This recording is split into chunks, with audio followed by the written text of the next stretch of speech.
बोंदो अशोक खरातला 5 दिवसांची पोलीस कोठडी। गर्भवती महिलेवर अत्याचार केल्याप्रकरणी तपास करणार असल्याचा पोलिसांचा युक्तिवाद। खरात तपासात सहकार्य करत नाही अशी माहिती। नाशिकमधील नामांकित आयटी कंपनीमध्ये महिलांवर लैंगिक शोषण आणि धर्मांतराच्या प्रकरणाची एसआयटी चौकशी होणार। आतापर्यंत 7 आरोपींना अटक। प्रकरण अतिशय गंभीर, सखोल तपास होणार, मुख्यमंत्री फडणवीसांचं आश्वासन।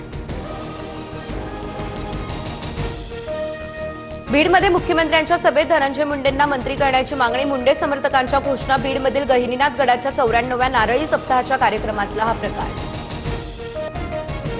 आसाम, केरळ आणि पुदुचेरी विधानसभा निवडणुकीसाठी मतदान रात्री 8 वाजेपर्यंत। आसाममध्ये 85.38%, केरळमध्ये 78.1% तर पुदुचेरीमध्ये 89.81% इतक्या मतदानाची नोंद।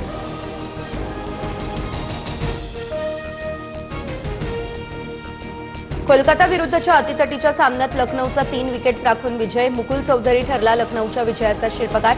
27 चेंडूमध्ये 54 धावांची खेळी।